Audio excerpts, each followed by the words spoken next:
So it's my pleasure to be able to introduce our next group of panelists for the session, which is entitled Regulatory Reforms to Transform the Grid. On this panel, we're going to hear different perspectives on regulatory reforms that are needed to connect more clean energy to the grid and support the decarbonization of the building and transportation sectors. This panel is going to examine the confluence of technical, legal, and procedural issues that impact the deployment of clean energy, highlighting innovative approaches and emerging best practices. Moderating the panel today, we have IREC's Vice President of Regulatory Affairs, Sara Baldwin. Sara leads IREC's regulatory team and oversees IREC's engagement and support for multiple state regulatory proceedings and related efforts across the country. She's all the time on a plane, scooting around this country, trying to have an impact at those proceedings in various ways. And today, she's joined by Sally Talberg, who's the chair of the Michigan Public Service Commission, Steve Steffel, the manager of Distributed Energy Resources, Planning and Analytics for PHI and Exelon Company, Nicole Sitaraman, who's the senior manager of policy for Sunrun, Rick O'Connell, the executive director of GridLab, and Rachel Gold, the director of the utilities program with the American Council for an Energy Efficiency Economy, also known as ACEEE. Panel, go to it. Thanks so much, Larry, and thank you all for joining us. I know this was getting everybody here amidst all this chaos is just a testament to the fact that you all are really committed and dedicated to the summit and to the issues that we're discussing today. I am honored to be joined on stage and on screen with an excellent panel. I hand-selected this group of folks, and I like to think that the Vision Summit is sort of like the 6 degrees of Kevin Bacon.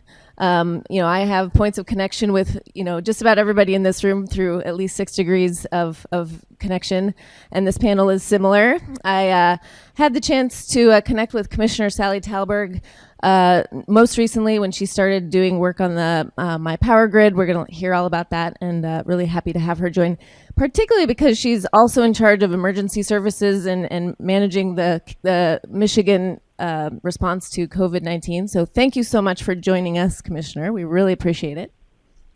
And thank you for allowing the remote participation. Absolutely.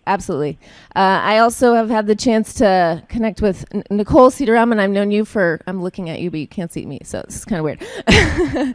I've known Nicole Sitaraman for several years when she used to work for the DC People's Council, and she and I get to hang out in several regulatory proceedings and talk DER shop all the time. So thanks for joining us, Nicole. And thank you for accommodating me. As I shared with you, I take care of elderly parents-in-law, and we're just being very careful during this time. So I just really appreciate your accommodating me and allowing me to participate virtually. Absolutely, and we're so thrilled to have you. I've known Rachel Gold for a couple of years, and I know she's a fierce facilitator because I was part of her, fierce in a good way, part of her ELAB Summit, ELAB Accelerator team several years ago, and she made sure our team got through a lengthy and dense 3 days of content, and she's also a total rock star. Rick O'Connell, I've known you for a couple years as well. I serve on GridLab Advisory Board, and we get to also hang out quite a bit and do cool stuff on grid modernization. We also had a team at ELAB Accelerator. And Steve Steffel, we've been hanging out for about 3 years at the Maryland Public Service Commission doing interconnection fun and trying to get changes to COMAR, among other things. So thank you all for being here. And I'm honored to know all of you. This is kind of a cool moment for me. All right, so before we begin the official panel discussion, I'm going to have everybody pull out your phones, and we're going to do a quick audience poll. I'm going to cue that up with our tech folks over here. Whenever ready.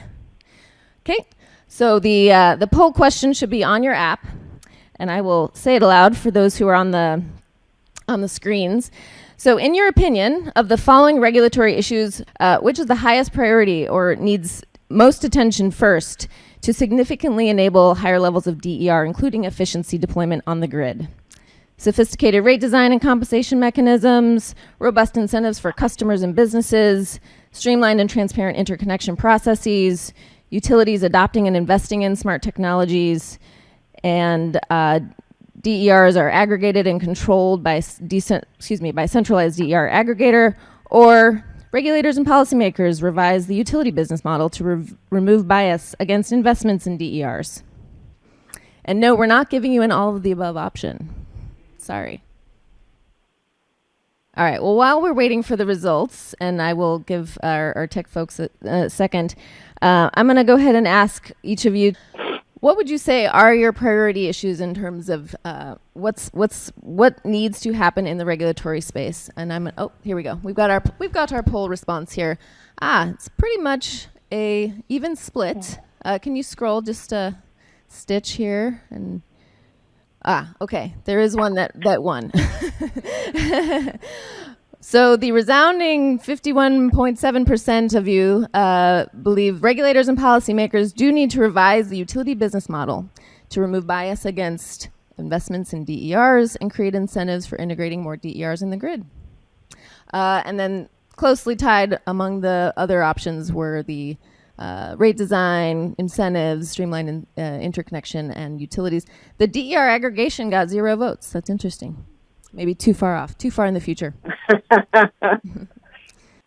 So with respect to this question, I actually want to give the panelists the opportunity to respond. And in the response to this poll question, let's start with Commissioner Talberg, Chair Talberg. Any reflections on that? And please go ahead and give us a little context for your work in Michigan as it relates to regulatory reforms. Thank you. And Sarah, thank you for your leadership in working with the Michigan Commission. I know our staff have just found your help, IREC's help, invaluable as we've updated our intersection processes and other efforts. I think it's a little bit telling just how people voted, with the exception of the utility business model, and with the exception of the DER aggregation. The other ones were sort of evenly split, and I think that's something we're dealing with here in Michigan, where we feel like there's a lot of priorities in trying to assess what's urgent, what we need to get started on working now. One thing that's been a major priority for us over the last couple of years, I think will be pretty fundamental in terms of enabling distributed energy resources and operating the system with more visibility and controls, and is distribution planning. And this was an area where there's a lot of aging infrastructure in our state. I don't think Michigan is unique in that regard. The planning was often a silo, not even integrated within other parts of the company. It was often backwards looking of how we would look at it in rate cases, like, well, what did the utility spend over the last 3 years or the last 5 years, and then developing budgets based on that versus really proactively identifying what's needed, how different investments should be prioritized, and thinking about the future with integrating new technologies, and how with customers having a bigger role of generating their own electricity or better managing their energy use in response to price signals, how we should be planning that distribution system. And I can't stress enough the dollars at stake as a utility regulator. In Michigan, it's about $1.5 billion per year annually spent by our 2 largest electric utilities on just the distribution system. So it's something that really hits the pocketbook of customers and affects reliability, and is important to this question about unlocking the potential for new technologies. Great, thanks so much, Nicole. I'm going to go to you for your response to a priority issue with respect to unlocking the full potentials of DERs on the grid and addressing the regulatory challenges therein. Yeah, thank you. Great question and very interesting poll response. We are definitely laser focused on facilitating greater aggregation of distributed energy resources, really kind of enhancing kind of the power of the people, power of customer-sited resources for the benefit of those individual customers as well as utilities and the grid. So I'm really kind of tickled that that one got zero. Because we really do think that kind of we're on the cusp of really kind of changing the relationship between the utilities and customers en masse, and facilitating a new kind of regime where customer and utility partnerships are the way that we're going to really accelerate distributed energy resources. I'm very pleased, though, that there does appear to be, a commitment and an understanding that customer-sited resources are really critical and, in fact, indispensable to us reaching our various states have very aggressive clean energy goals.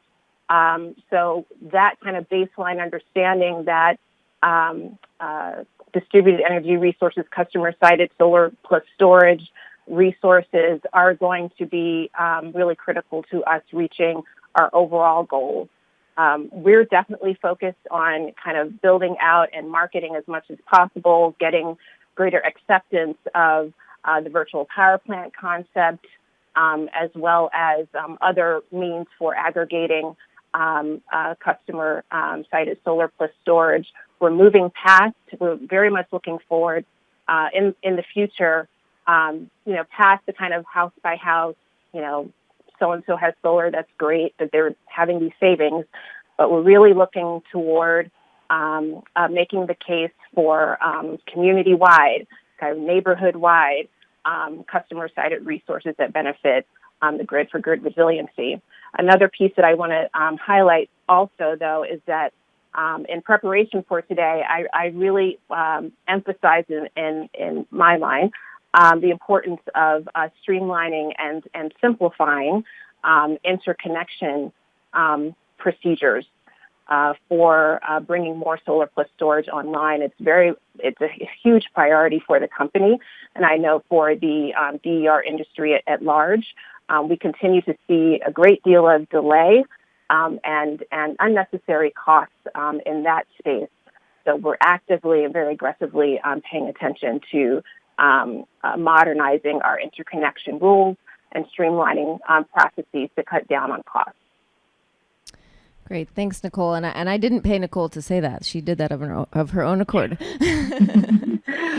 So, Steve, I want to turn to you as a utility with respect to the job that you play. You're very involved in the distributed resource integration issues, as well as facilitating these customer resources. What are your perspectives both on the poll response, if you care to comment on utility business model reform, and/or priorities that you see that need to occur in the regulatory space in particular to help you do that job easier or make it less cumbersome? Oh, and yeah, do use the mic. To start, I just mentioned that Exelon really supports renewables. I mean, they've got 5 points on a maturity model, and reliability and resilience you would expect would be up at the top, but then it's increasing amounts of renewables, accommodating them, decarbonization, and electrification, and connected communities. They're not necessarily sequential, they're all happening at the same time, but there's a real goal on connected communities, smart street lights, communications, different types of things that support the community, as well as renewables and charging stations, all different kinds of things. One of the things we're dealing with at the moment is that in accommodating intermittence is great in the very, very beginning. They're just like noise on the system. But as penetration levels increase in different areas, it becomes something that you've got to actually deal with. So we have a number of restricted circuits. And we've been working on how do we upgrade these areas, how do we actually do the financial construct, because in our jurisdictions, the customer is supposed to pay for any upgrade that is needed. And so we've got these aggregate areas that have high enough penetration that the next upgrade is kind of expensive. So no one customer can afford to put it into their project. So we're working through that now. I think, we'll come up with a good solution. But that's a regulatory challenge that we have got to overcome so that we can continue to keep the system open for customers to add solar or wind, but mainly solar. Right. Great, thanks. And we'll come back to some of those points. Rick, what are your thoughts? You picked all of the above, but I'm gonna ask you to drill down on picking one that you think is a top priority for regulatory reform for DERs. All right, Sarah, you'll force me to pick one, so I'm happy to pick one. And I think for me, I see right now sort of, to use a current phrase, DERs are kind of, they're socially isolated, right? They're sort of at the edge of the grid. They're not really fully participating. And Lorraine, I think she talked about this on the previous panel, really, that Hawaii is doing some really interesting tariffs, but we really need to really unlock DER's value. We really need to sort of allow DER to provide grid services. So whether that's flexibility, whether that's energy, whether that's capacity. So like Nicole's company, Sunrun, has a really interesting project in ISO New England in wholesale market. So, and I think these things can happen either in wholesale market context or also in the vertical market context, but being able to sort of bring DER into the kind of grid and actually let them provide services, I think is a huge regulatory barrier that needs to change. I think DER, when they first started out in their life, were kind of, they're on this kind of net metering tariff. They were kind of pushed to the edge. They were kind of ignored, or they were just kind of netted out of load as, some similar to energy efficiency. And I think we want to bring, DER writ large, not just rooftop solar, but storage, energy efficiency, demand response, demand flexibility, EV charging, all need to sort of come into the larger grid and provide flexibility that we need to get more renewable, more clean energy on the bulk grid, as well as on the distribution system. So I'm excited to see, and I think that change is going to require, all the things that we've talked about, right? So business model reform, and it's going to require also just a rethinking of how, our control and operational methodology, the way we've been sort of planning and operating the distribution grid for decades is going to have to change, and we're going to have to think of new creative ways to do that. Luckily we have other sectors of our economy have gone through that, right? I think like the telecommunications industry has gone through that kind of transition. And so, hopefully I think the energy industry can do it. And I think innovative utilities, innovative companies like Sunrun are doing great stuff now. So I'm hopeful that it's going to change. But I think for me, that's kind of the number one issue if you force me to pick one. Great, thanks. Rachel, I'm going to turn to you. And efficiency has its own world of challenges and issues in the regulatory space, and would love for you to opine on which issues are the most important. Yeah, sure. So I think the answer for efficiency is actually the same answer from my perspective for the broader set of DERs as well. And I think it's reflected by the poll. Probably the primary issue to think about is the utility business model and the set of incentives that utilities have to procure energy efficiency as a resource, to offer incentives and training and structures that help to support their customers to get energy efficiency. And there are different models around the country. In some, the utility is at the center of that and really does that work. In others, a state agency or a third-party administrator takes the lead on doing that. We see successful models in both cases, but regardless of what the model is for who's doing the work, we see the business model as really driving success. So the places that have addressed the throughput incentive through revenue decoupling, the places that have performance-based incentives are the places that are successful in delivering energy efficiency. We also see energy efficiency resource standards, so having clean energy targets as being the other critical component or piece to that. But addressing the throughput incentive and addressing the CapEx incentive, our CapEx bias rather, are critical for energy efficiency. They're also critical for other resources. So for other distributed energy resources, the throughput incentive may or may not be an issue, but the CapEx bias remains as an issue. And so ACEEE has done a lot of research over the years into how these different mechanisms work and what results they actually deliver in terms of energy efficiency outcomes, we've recently started taking a look at the broader range of objectives that we know that energy efficiency can meet. So we know energy efficiency can help to support affordability, it can help to support decarbonization goals, it can help to support system efficiency. But if you have a performance-based regulation that's focused on system efficiency, you have to make sure that all of the resources that that focus on that or that can deliver that can participate. So we've recently done some research specifically on what we're calling strategic demand reduction. LB&L called this demand response, but the broader category of demand response. So shaping and shifting and shimmying and doing all of the wonderful things that demand flexibility can do, be it through energy efficiency or storage.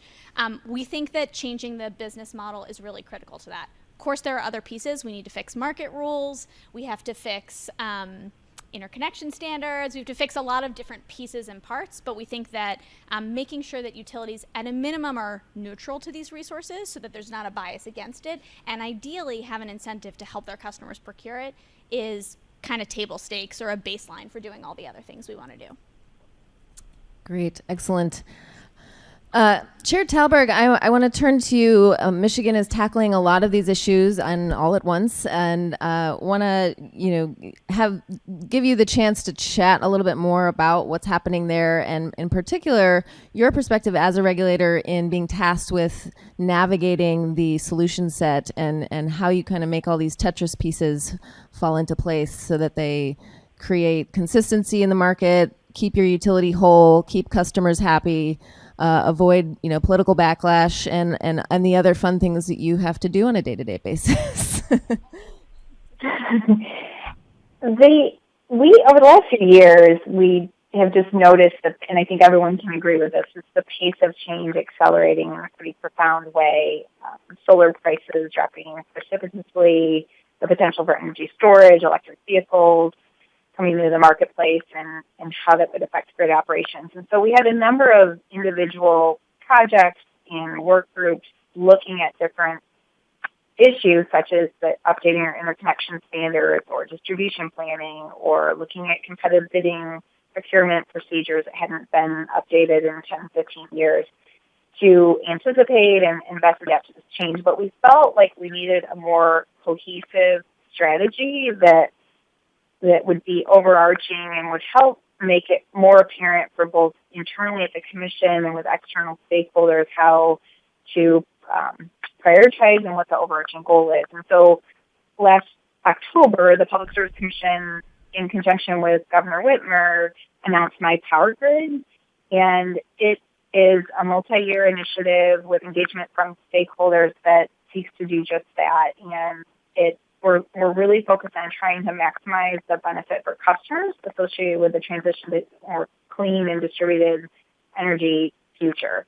And so we have three major areas, and I would encourage you to check out the website, but we have three major areas of emphasis, and then within that, specific work areas that we're prioritizing over this multi-year period. And those categories are customer engagement, integrating new technologies, and the third is optimizing grid performance and investment. And so all of these topics that we're discussing today fall under this umbrella, and we're trying to build the connection between them because there's so much interplay. I would say, in response to some of the discussions from the other panelists, I would agree on the issues with wholesale integration and working through federal and state jurisdictional questions to unlock the value of distributed resources. I would agree on the incentive structure, whether it's energy efficiency or other technologies such as solar and storage, that the utilities, and if you get the incentives right from their perspective and the business model and define the role of the utility in an effective way that works for that jurisdiction, I think the ability to work through a lot of these really thorny, difficult issues, both technical and policy, will just be that much easier. And we've seen, progress, here in the state, particularly with energy efficiency and aligning those incentives. But there's more work to do on that as well. So we're really excited about My Power Grid and the opportunity to bring people together. We've found that working through these issues in a more collaborative way and more proactively can just be so much more successful for lasting change. You don't get as much, I think people having a voice in identifying the issues and coming about with solutions will lead to change that we can, will endure. And I think that's so essential because there's a lot of work ahead. Thanks. Great, thanks. Yes, a lot of work ahead. That is a good way to put it. So I want to have both Nicole and Rachel elaborate a little bit more on how the DER, the solar and storage industry, and the EE industries / advocacy organizations are moving forward to prioritize the issues that you laid out, and knowing there is a lot of work ahead. What comes really to the forefront in terms of really kind of cracking open the potential for both the DER and EE spaces. And Nicole, I'll start with you. Okay, great. So there's a lot of work being done. I talked about interconnection. We've been working closely with IREC and with Center for Renewables Integration in the Maryland Commission's Public Conference 44. We've done some good, hefty work, heavily relying on the genius of my colleague, Steve Rimsha, our in-house resident engineer. But we've been working very collaboratively within that working group process and with the utilities to come up with kind of more precise, more updated rules for interconnecting battery storage systems moving forward in the state of Maryland, really focusing on identifying and clarifying a system's operational characteristics and how the solar plus storage system, the proposed use of that system will actually kind of play out in real life rather than kind of having very broad rules that would, in a utilities review of a system, account for its maximum possible output. That process has been a long, conversation, a long dialogue, a long dance between our coalition and the various other stakeholders in PC44. But we're very pleased that we're almost there. We're almost at the finish line of presenting for the code new definitions related to net system capacity, inadvertent export, proposed use, to really help move the process along and really clarify and refine the rules so that more systems can go online. Very excited about that. My colleagues in various jurisdictions across the country are engaged in conversations like that. I also wanted to highlight that we haven't really talked about non-utility related regulatory issues, but we're also very much involved in conversations with local municipalities, AHJs, related to permitting. It's a huge issue for us, and I'm sure there are folks in the audience today who deal with permitting and inspection delays.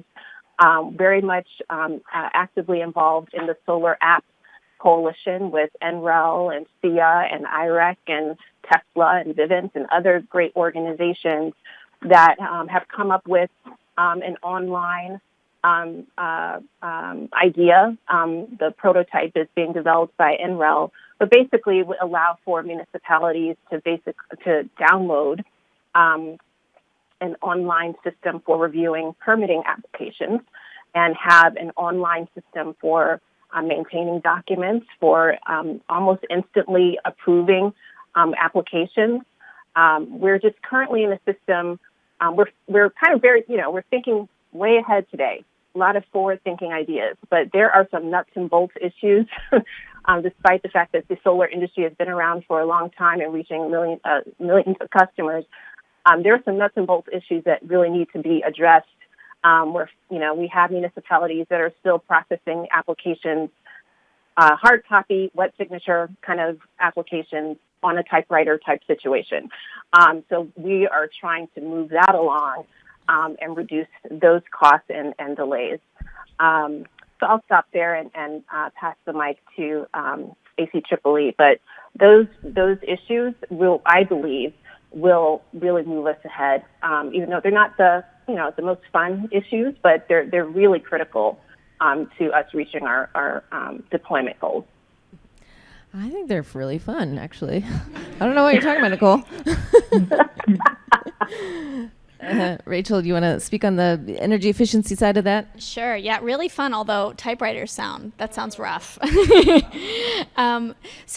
Just thinking broadly about priorities for energy efficiency, I was reflecting on this question, and I looked to what is it that advocates are really doing around the country right now? What are the things that are getting pushed in different jurisdictions? What are the things that utilities are pushing at their commissions? What are the things that regulators are taking on? And I think there's maybe 4 categories. One is energy efficiency resource standards. So we're seeing some new states adopt minimum standards for energy efficiency procurement by utilities. Virginia passed out of the Senate and House such a bill just very recently, which we're very excited about, headed to the governor for signature, and that will be the second utility in the Southeast, second state in the Southeast to actually have such a standard. So that's again, talking about table stakes, having a minimum standard for energy efficiency procurement is part of it. Business model changes is something that we are seeing as a priority in a lot of places, particularly in the places that have such an energy efficiency resource standard and are now thinking about, okay, how do we make sure that this gets implemented in the right way? So places like New Jersey that are in the process of thinking through what's the business model now that energy efficiency is going into the hands of the utilities, including Atlantic City Electric. What's the right business model to encourage and support shareholders and ratepayers at the same time? And then the last category, which I think has 2 parts, is shifting energy efficiency policies and our broader set of procurement and pricing policies to make sure that they work for energy efficiency and for the broad set of resources that we need to address climate change. So one example of that is the shift to enable beneficial electrification alongside energy efficiency. We know that there are some examples of electrification that can be beneficial and in fact are energy efficiency measures. There are other examples that maybe aren't. For example, transportation electrification is not usually a part of an energy efficiency portfolio. We have to think about how we restructure our policies, our cost effectiveness testing, our valuation to make sure that we can do and scale both of those things at the same time. So some leading jurisdictions are taking that on. And then similarly on the procurement and planning side, making sure that our integrated resource planning, our distribution planning, as Chair Talberg mentioned, enables us to properly value what those resources can bring to the table. And then downstream, making sure that the models that we have for contractors and for utilities, the implementers that utilities hire, actually incentivize what we want to get at the regulatory level. So connecting everything all the way from the contractor to the implementer to the utility to the procurement that ultimately happens, making sure all of that is aligned with the climate outcomes we want to see in addition to specific resource objectives. Great, thanks. I want to shift gears a little bit to kind of the integration pieces that you touched on, Steve, and that you flagged at the beginning, and we heard a little bit more about kind of the DER push to get more specificity around system operating profiles and the use of smart inverters to actually do these controls. Wonder if you can expand a little bit on the kind of the utility perspective on the real challenges of doing so. You talked about cost upgrades and the cost impacts, but from a more technical standpoint, what you're seeing, feeling, and understanding. And Rick, I'll have you respond to the same question. To harness smart inverters, one of the keys that we've been working on for quite a while now is low-cost, secure communications. It needs to be low cost, but it also has to be secure.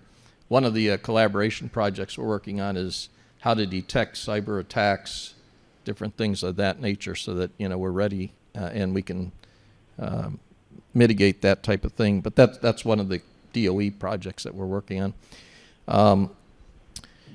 So smart inverters, one of the things that we're doing is when you think about smart inverters, energy efficiency, different types of resources, batteries, their different operating modes, smart chargers, all of these things are major electrical loads, or in the other vein, export into the system. And we have to actually disaggregate them and model them properly. So we've actually been working on building a system that will actually disaggregate and model all those things at the customer level, and then we can roll that up. For one thing, right now we're working with NREL on understanding the energy efficiency of every customer, so that we can objectively analyze a third party coming to us and say, hey, we'd like to do an energy efficiency solution, non-wires alternative solution, and we can take a look at it and say, yeah, that objectively will meet the upgrade that would have needed to be made, on a wires type basis. So we're working on all that. Here in DC, there's the METSIS process, and so that really has kind of pushed us into the non-wires alternative arena. We're also looking at software to do all the cost-benefit analysis, so that we can compare everything properly, taking into account all the different benefits, social, whatever. So there's a lot of things going into supporting all of the efforts that are coming through from the regulatory space. And it's kind of interesting, but it is very sophisticated to get down to doing all those different things on a technical basis to support all the regulatory direction that we want to go in. And the company really is very, very interested in supporting all the regulatory direction that the country's moving in. Absolutely. And I'll just call out, you guys have been at the bleeding edge for many years with support from Department of Energy and working with EPRI on a lot of research, which I think has been critical to unlocking your understanding and helping other utilities understand it as well. So keep that up, keep sharing that information, spreading the gospel across the country. Rick, what are your thoughts on the integration challenges and or the opportunities there, and some of the work you've been doing to drill down into those technical challenges? Yeah, thanks, Sarah. Great question. So we've been involved in a lot of grid modernization proposals around the country from utilities, and as well as integrated distribution planning. And one of the things that I'll admit it, I'm mildly obsessed with these days is sort of, really what is the kind of communications and control paradigm, and Steve just sort of talked about secure communications, like what is the communications and control paradigm that we need to have going forward? And do we need to sort of, I think there's a default assumption that, we've got these new smart devices out on the grid edge. And of course, if you're the utility, you think, well, of course I've got to talk to those devices. I've got to control them. And I'm not sure that that's true. And I want to sort of think about, are there different ways of thinking about, grid, the DERs participating in the grid, participating in wholesale markets, participating in, more potentially distribution. I don't know if they're markets. I promise I won't say blockchain. And, and how they can do that in a way that's maybe, not the sort of traditional centralized command and control paradigm that we've been using on the sort of the bulk system. And if there's other ways to participate through sort of more, price signals. I mean, they're called smart inverters for a reason, right? They have intelligence. They can make decisions on their own. And a lot of the things that happen at the reliability level, happen at the speed of physics, and a 4-second control signal isn't going to help you. So you want those devices to make intelligent decisions around voltage and frequency. And that then also, how we also have market participation, but we also maintain reliability and security on the grid. So thinking about like what's the kind of communications and control paradigm or the way we think about that going forward, I think is going to be really important, and something that I think about a lot as an engineering nerd that I am. Hey, Sara. Yes. Can I just chime in for 2 seconds about that? I really appreciate that Rick raised that, because it is a topic that we're thinking about a lot as well. We do understand the importance of moving forward, coming up with some sort of equitable way to allow the utilities access to and kind of ability to somehow have visibility. But we also want to make sure that with these systems, these customer-sided systems with smart inverters moving forward, that customers are properly compensated if their systems are accessed for purposes of load reduction, during peak periods, that there be, a real kind of meeting of the minds there, between the customer and the utility, because we do want to make sure that customers, get the full value of, what the services that their systems are providing for the utility and the larger grid. Great. Thanks, Nicole. I'm going to make the executive moderator decision to extend my time. So just calm down there, Brian. No, I'm just kidding. But I am going to extend five minutes beyond the allotted time. We have plenty of time for this session. We are going to do breakout facilitated discussion, but this is such a great group of folks, and I'm unwilling to cede my time. Chair Talberg, I want to ask you a question I actually didn't flag in our prep notes, but I would love for you to respond a bit on the fly. But you have to hear from the utilities, from the advocates, from the industry, from the engineering side, from the legal and policy side. What advice would you give to the collective group of stakeholders that are walking into your commission in terms of navigating these questions and helping you make decisions about some of these very technical, very complex issues? Our job at the commission is to make well-informed decisions that best serve the public, and in doing that, it's really critical to hear from a lot of those different voices and to, I think, reinforce, while we may not always agree with one stakeholder group or another, at the end of the day, feeling like they have been heard and their recommendations and evidence and other information that they share with the commission is fully considered as we make decisions. And I also strongly believe in not letting controversy stand in the way of making important decisions, because I think sometimes, the chips will fall where they may and the industry adjusts, but just the uncertainty can be most challenging for businesses to move forward and adjust. So I guess my advice is to stay engaged, and our job is to help reassure that input is fully considered and helps us do the best job we can as regulators. I would say it's very challenging in terms of and costly to participate. I think there's the audience would acknowledge that being involved in before public utility commissions or FERC can be very, very costly, and it doesn't always lead to the best outcome either. And so I think, with some of this, a spirit of compromise and collaboration is really important too. And we've found through settlements or through efforts like the My Power Grid and our efforts, since over a decade on energy efficiency, bringing people together and having these discussions outside of contested cases can really move the ball forward in a positive manner as well.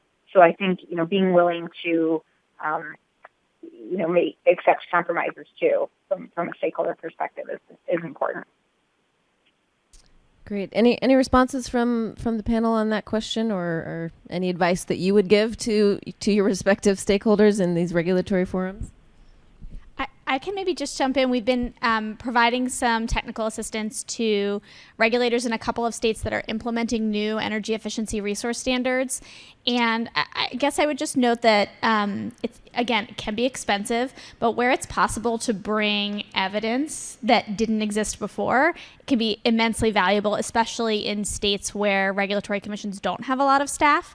So one thing that I've seen be really successful is groups that have a similar perspective or a similar question that they're holding, getting together to do an analysis. I'm thinking particularly of business model reform. I think there's been questions in some states of, so for example, for decoupling, what are the shareholder impacts? What are the impacts on earnings? What are the impacts on ROE? But also, what are the rate and bill impacts? And for a commissioner to make a decision without those things in mind, I think would be a relatively ill-informed decision. We do have some evidence across states, but this stuff is state-specific and based on the revenue models of specific utilities. So bringing evidence to bear that's specific to your state. If you're a utility with a proposal or a group of stakeholders with a proposal, I think can really turn the tide and make a big difference.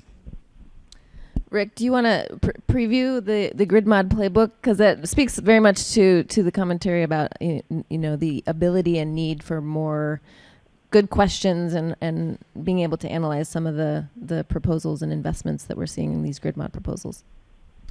Yeah, thanks. So Sara and I, for the last year, have been working on what we call our grid modernization playbook because, and I think Commissioner Talberg can attest to this, right? And I'm sure lots of you in this room have been involved in these grid modernization proposals that are, 400 pages of testimony with 75 new acronyms, and you already know 300 acronyms, and how possibly could there be 75 new acronyms that you've never heard of, but by gosh, there's this ADMS thing, so what is that? And so we've been trying to, we put together something that's quite short, crisp, readable, that is, helps stakeholders be informed and engaged and kind of decode a lot of the jargon and helps understand. And I've tried to do that at GridLab as well. I mean, and that's sort of what I do is I provide technical assistance to regulators and policymakers and advocates on these complex grid issues. And, what I try and do is sort of, distill, our things that we just put out a paper on voltage regulation for smart inverters, right? And instead of having to wade through, hundreds of pages of arguments and testimony, on Hawaii's Rule 14H or California's Rule 21, we try to sort of distill that to 4 or 5 pages to here's some clear recommendations that, try and bring evidence and experience from other states to bear. Mm-hmm. Steve, what? Hey, Sara. Oh, yes, go ahead, Nicole. I'm sorry. No, you're good. Yeah, I just wanted to add another piece to this conversation about just bringing more stakeholders to the table in these proceedings. I just can't emphasize enough how, and this is me with both my Sunrun hat and my former consumer advocate hat on together. It's really important moving forward that we are inclusive in our outreach and community partnerships with organizations that really represent the consumers who have been worst hit, worst impacted by the fossil fuel industry. And those are the people who need to have greater visibility into what's happening at the commission. They need to have the ability to have some sort of say as to the decisions that are being made at commissions across the country. Some commissions are better than others in terms of transparency and access and stakeholder engagement. I would contend should also be on the poll as a top regulatory problem that needs to be fixed if we're going to do this right and make sure that whatever distributed energy resources future we map out is inclusive of everyone. Absolutely. And our panel in the afternoon will hopefully have the opportunity to expand on that a little bit more. Steve, I was going to ask you, what advice would you give to other stakeholders that are in the regulatory conversations that you are part of as the utility, and you're doing your part to represent the utility interests? You have to work alongside and across the table from many of these other stakeholders. What would you, writ large, say to the group of advocates and industry folks who you work with to help you do your job better and get to kumbaya moments more often? It'd probably be great to have a roadmap and then put the different stakeholders, what does the utility bring, what value, and what kind of return do they need to be able to provide, the services that they're providing. One thing we're looking at right now is just how you can streamline the process of design and application and everything, do it all in one shot. So working with NREL on that too. But even one thing I was thinking about is, the utility has to prepare all kinds of reports every month on all kinds of stuff.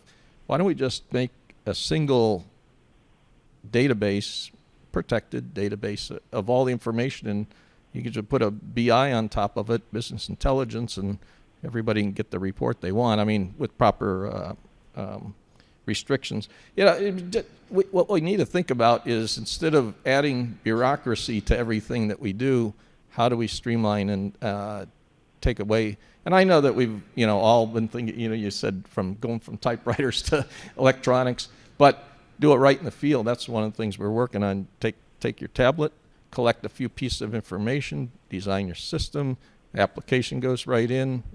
I don't know if there needs to be permits or anything, but try to do things in a streamlined way. And I think involving the utility and the industry and doing that type of thing will really help facilitate cut costs and make it easier for people to put systems in.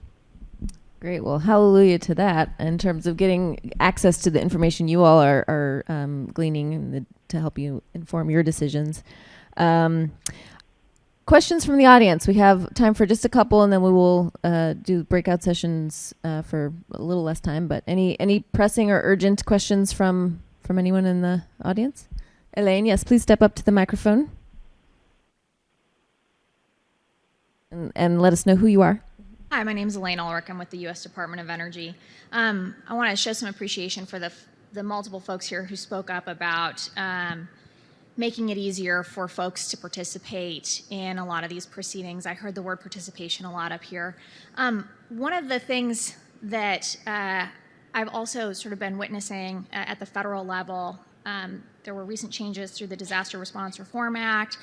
We see a lot of changes and innovations happening in some of the low-income incentive programs and things like this. And I'm just wondering about thoughts that you all have, because we've got multiple income streams or multiple revenue streams, multiple funding streams that are potentially coming together.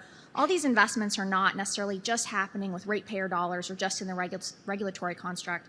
And so I'm just wondering if you all had thoughts about engagement and alignment when you're doing planning processes, again, maybe outside of the conventional regulatory proceedings, for putting those kinds of plans in place so that when those funds become available, when folks are making investments, that they're able to, again, whether it's aligned with climate goals or other processes that are in play, if there are any thoughts about syncing up some of those processes. We've seen that be a really major challenge, for example, in Puerto Rico, where there are really significant federal investments, and it's been difficult to get them aligned. A lot of cooks in the kitchen. Any thoughts from any?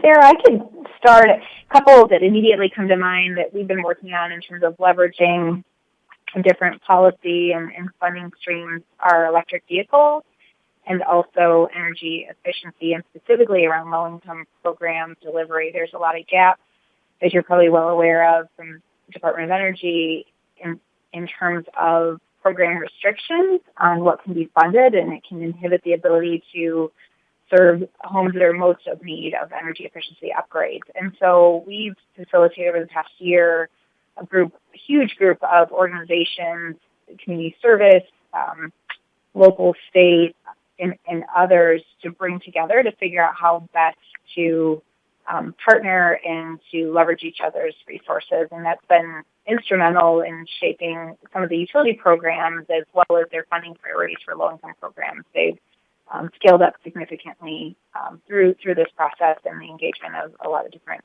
organizations. On electric vehicles, same thing, where there's the VW money, there's, in our case, in the state of Michigan, utility ratepayer dollars for charging infrastructure and other programmatic efforts. There's just a number of state legislation. And so, our governor recently announced a council on mobility and electrification, electric vehicles, that brings together both stakeholders as well as different state agencies.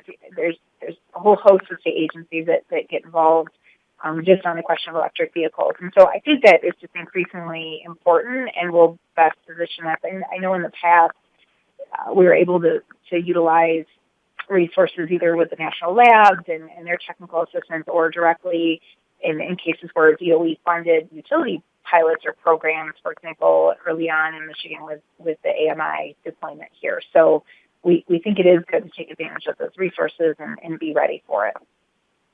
It's a great question. Great, thanks.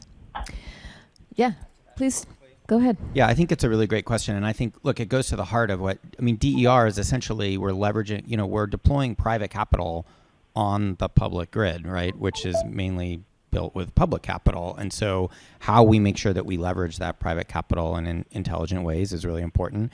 And to go back what I was saying earlier around grid services and exposing grid services and understanding how we can get that, a great example, and Nicole, I'm going to steal one of Nicole Sunrun's example, right? In where I live, in the local community choice aggregator, East Bay Community Energy, has just done an RFP. So Sunrun is going to be putting solar and storage on low income housing, and so there's multiple revenue streams from that project, right? So they're going to get resource adequacy payment for the capacity value that the solar and the storage has from the CAISO. Through EBCE, the CCA, they're going to be getting, sort of retail revenue streams through, kind of retail rate arbitrage, net metering, and then there's potential to access sort of other state funds around deploying clean energy on low and moderate income households. So there's these ways to aggregate these multiple revenue streams, and I think, but for me, I see sort of exposing the right market structures and the right regulatory incentives kind of bring those multiple streams of capital together, right? And so similar in California, we're having, discussions around resiliency and how solar and storage on either residential or microgrids for resiliency, and like how you bring all those streams together. So it's not just, I'm going to give you a grant to go build this one-off microgrid, but how am I going to change the market structures to enable the multiple revenue streams to come together and make those projects happen? So we need bifocals. Hey, Rick, just we have to do piggybacking on details that. and we have to do big picture. Nicole, I'm actually gonna have to transition, unfortunately, because I do want to give the folks in the room the chance to chat a little bit. But huge round of applause for this panel and the excellent expertise represented here. Thank you so much. And thank you again, Chair Talberg and Nicole, for beaming in. Great to have you. So here's what we're going to do. This is a slightly modified instruction. We're going to take 10 minutes at your tables. And if you're alone at your table, then find another table. And just take a moment to introduce yourselves, chat amongst yourselves. And the question you're going to answer is the takeaway from the panel that most resonated with you. And that'll be kind of your warm-up for the afternoon, when we're going to do a little bit more rolling up of sleeves and talking about more of these nitty-gritty questions. So thank you all so much, and talk amongst yourselves.